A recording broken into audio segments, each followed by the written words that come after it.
मध्य प्रदेश सरकार में कैबिनेट मंत्री विजय शाह लगातार सुर्खियों में बने रहे। सुर्खियों में उनके बने रहने की वजह उनका वो बयान जो उन्होंने महू में दिया था।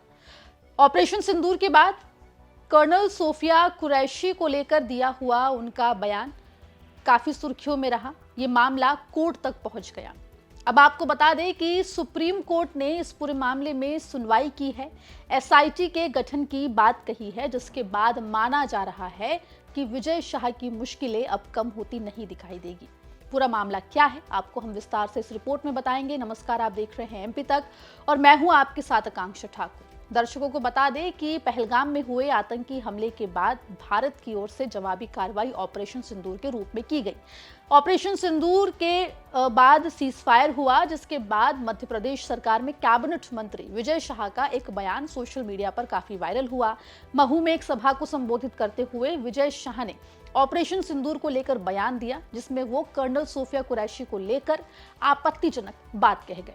इस बयान का वीडियो जब सोशल मीडिया पर वायरल हुआ, उसके बाद मध्य प्रदेश हाईकोर्ट ने इस पूरे मामले पर सुओ मोटो यानी कि स्वतः संज्ञान लिया। दर्शकों को बता दें कि मध्य प्रदेश हाईकोर्ट ने 4 घंटे के भीतर इस पूरे मामले में विजय शाह के ऊपर एफआईआर दर्ज करने के निर्देश दिए। एफआईआर दर्ज हुई, जिसके खिलाफ विजय शाह सुप्रीम कोर्ट चले गए।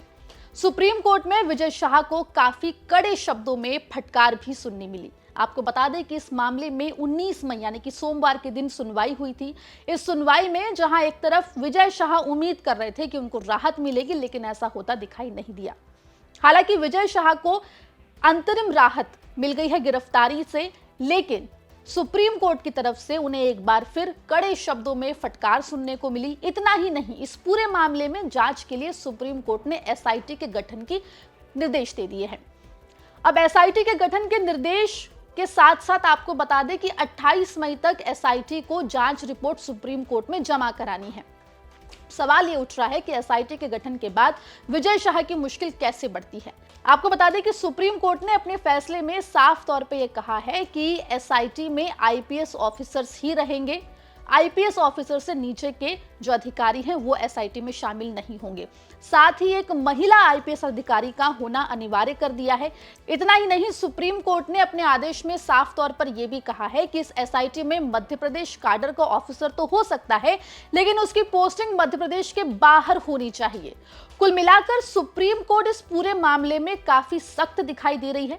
सुप्रीम कोर्ट की टिप्पणी काफी तल्ख रही है और सुप्रीम कोर्ट इस पूरे मामले की जांच में किसी भी तरीके की आनाकानी बर्दाश्त करने के मूड में नहीं दिख रही है।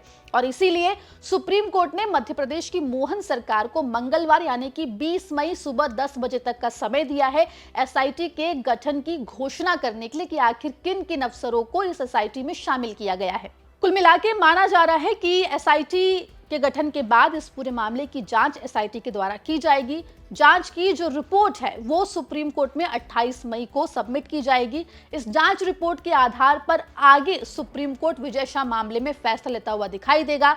हालांकि 19 मई की सुनवाई के दौरान सुप्रीम कोर्ट ने विजय शाह को गिरफ्तारी से तो बचा लिया है। आपको बता दें कि गिरफ्तारी पर स्टे लगा दिया है और ये स्टे इंटरिम लगा हुआ है, यानी कि अंतरिम स्टे लगा है। ऐसे में 28 मई के बाद ये देखना होगा कि जो तलवार गिरफ्तारी की लटक रही है विजय शाह के ऊपर, उससे वो और बच पाते हैं या नहीं। एसआईटी जिसका गठन होगा, जिसकी घोषणा होगी, वो जांच में क्या कुछ लेकर आती ये भी देखने वाली बात होगी।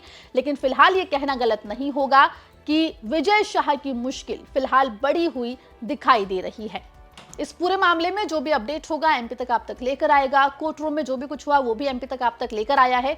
उस पर आपकी क्या राय है हमें कमेंट सेक्शन में जरूर लिख के बताएं और मध्य प्रदेश जुड़ी तमाम खबरों के लिए बने रहिए एमपी तक के साथ।